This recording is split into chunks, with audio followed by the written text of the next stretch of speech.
what's your thoughts on going against that big front line that Minnesota has on? I mean, it's going to be another challenge that we got with these series that we've just been playing through, with the Clippers series and this recent OKC series. It's just that next step, taking it to just like what team we want to be. We got to make sure we come out and just be as physical as possible and just make sure we take care of the things that we need to take care of and be poised in areas that we need to be poised in, I would say. It's not going to be an easy series at all. Like you said, they got a big front line. At the end of the day, we just have to go in and make sure we pay attention to detail and just like play through our principles. What is it about Rudy that makes him such a good defender? With just how, he defends spaces, in all honesty. He's real good at making sure he gets guys to take the shots that they want, well, like he wants them to take at the end of the day, and just make sure he contests on the back end when it comes to just like those shots. Just watching the game last night, just seeing some of the things that he was doing, for sure it's going to be, a lot of things that he throws at us that we're going to have to adjust to, but I feel like we'll be pretty ready for that at the end of the day. The last time the Mavericks played, it was before the trade deadline. Mm-hmm. So how does that change the game for you and PJ Washington? I had the liberty of only playing them once this year, so this will be my second time playing them this year. So it's just, like I said, taking that next step. I got a chance to go against Rudy and Cat and all those guys when just in the middle of the regular season, I think, and it was for sure a rough game. Going against Rudy under the basket, Cat driving down the basket, just, defending multiple areas at one time is just something that was challenging, just where I, was at one point before. But I feel like that with the growth that I've had coming to this team, I feel like I've taken that step in the right direction. I'm pretty sure PJ feels the same way. At the end of the day, we're going to come out, we're just going to give 110% going against, another great team trying to, go for the big picture at the end of the postseason. And that's one thing that we're going to do is just make sure we go out and just give all effort on the floor and just really just come out and try to throw that first punch. In a lot of ways, you were brought here to help with the size of this team, to deal with a team like Minnesota. What does that mean to you, knowing that this moment is now here, you have a chance to be able to make your imprint on this series against a team like this? I mean, I'm excited. It never goes, a day never goes by where I'm not excited to just be able to play another game of basketball. Every day isn't promised, and every time you step out on the floor, it's not promised to. I don't want to be that guy that just comes out and it's like, I'm timid, I'm frigid, and just not excited to just be in the position that I am in today. I I give my thanks to the man upstairs because, I couldn't have been in this position. I could be home right now. So just thinking on that, I'm going to give pretty much all effort that I can to just be able to, make the best of everything when it comes to this series and the series, ahead. But it's just one game at a time and just having patience with it. And like I said, just poise and just being ready for the next thing. Daniel, how cool is it to see Derek Lively appreciated for his efforts by getting named to the second team All-NBA rookie team? Oh, that's great. I mean, it's always good to have some type of achievement like that, to have in your back pocket. I heard him talking today. He wanted to be on the first team, but, at the end of the day, anything really, you can take anything. At the end of the day, with me, just with all the awards and stuff like that, I just see it as just like all the regular season awards. I feel like we should wait until just like the postseason when it comes to those awards. But at the end of the day, they're gonna make their decision. I really can't make too many changes. I'm not the big dog. But yeah, man, I'm happy for him. He from just the things that I've seen that him doing, just like when I first got here throughout the regular season, the first time I got a chance to play against him and stuff like that, I saw that he was going to be, one of those guys that was going to be dominant when it comes to defensively inside the paint. And at the end of the day, he's learning his position more and more as the days go by. And like I said, pretty much when I harped on him all the time when you guys talked about when I first got here, he's real mature for his age. And just like all the stuff that he's been through, I just want to make sure I'm one of those guys that is always right there behind him, pushing him to be the best that he can be because he's doing the same for me. You said he's learning the position even more so. Do you think that played a role in his great Game 6 performance? Oh, yeah, for sure. At the end of the day, he just, took everything that we kind of, was working on when it came to just like the practices or anytime that we went to the gym at night, just all of those things. He just kind of had patience with it and he just trusted just like his work ethic at the end of the day, and he finished everything around the rim. I told him at the end of the game, last game, I just told him to go out there and be a monster, grab every rebound at the end of the day. He was out there, you're the same height as Chet. Go out there and grab every board over him, and that's exactly what he did. I'm proud of him. He just went out there, put his head down, and he worked.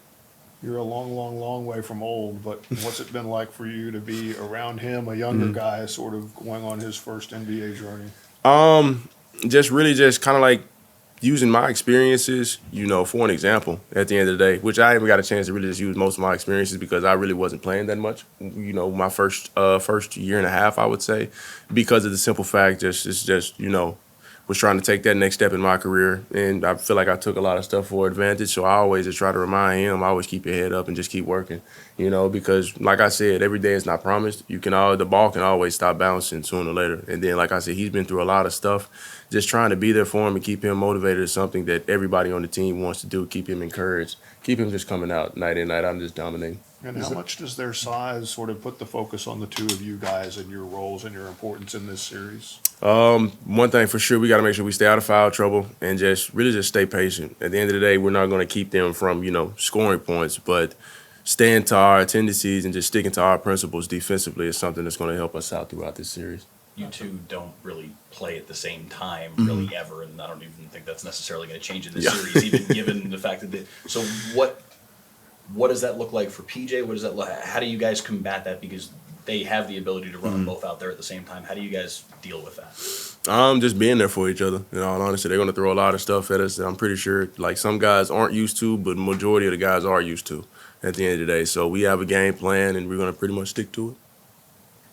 When you were here at first and you had your first press conference, you talked a lot about Dallas and what the city means to you. Now you've added some success to it. Is it even more special now, more surreal than the day that you came here? Oh yeah, of course. I mean, I was welcomed here with open arms, in all honesty, and just the excitement from when me and PJ got traded here. I mean, it was just love from day one, and it's still that at the end of the day. We just keep going, and we got the whole city behind us, supporting us, and I really appreciate it, and it's going to help us, make a push like throughout the rest of the series and just for the series to come. In that vein, you guys and the Stars are giving this town quite a thrill right now. What is it like to be at the center of this moment for Dallas sports as a whole with both you and the Stars going deep?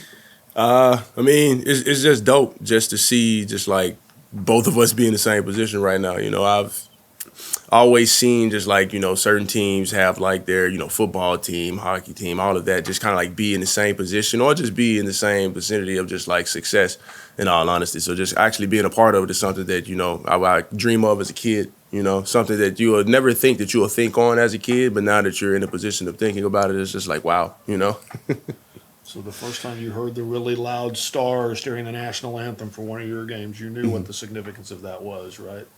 Why they were yelling that? No. You did I not? did not, no. Okay, so they do that. Have you been to a Stars game? I have not yet. I want to go, though. I do want to go, but time is really just, something that I don't have much of right now. So Well, you've been busy? Busy? Yeah, it's pretty much trying to get rest, my job every now and then. So both times they say "Star" on the national anthem. Oh, okay. I get what you're saying now. Yeah, most of the time, whenever I hear that, I'm usually in the middle of a prayer. But I do get what you're saying, though. I've had paid attention to that. I think the first two home games that we had against the Thunder, that last series, I paid attention to. Yeah. That was dope. So that's what that meaning is. Yeah, so like for your all's games, when the season starts, it's like maybe one or two people. But then if the Stars are playing well, as the season goes on, you hear it a little more. And then when the playoffs hit, I was kind of like, wow, okay, that one was loud. Yeah, that's dope. Learn something new every day. Look at that. Daniel, you're for sure give your flowers to the players type of guy. You even went to your own Instagram and posted a carousel of your favorite photos of teammates. Outside looking in, it looks like this team has a ton of team chemistry inside the locker room. What's that like? What's it like to see Kyrie Irving speak up so much? What's it like to see Luka and Kyrie lean on each other so much, and just the brotherhood that you guys have this season? I mean, it's great, because I would say, been through a decent amount just from what I've seen when I first got here. We went through the slump that we did during the regular season. We were trying to figure that out. And any other team that I feel, has been in that situation, I feel that could have taken a step back, pointed the finger, blamed each other, argued, and just let frustration set in. But we found ways to kind of like make a step in the right direction and just get over that hump, in all honesty. And every time we've been in that position mentally, we've always found ways to do that as a team.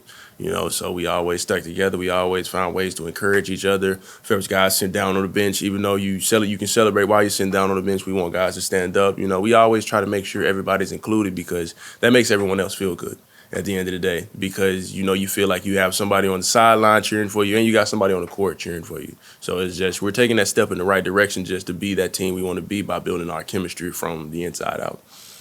You had a love Theo Pinson. Thank you guys. Thanks, All Jay. good.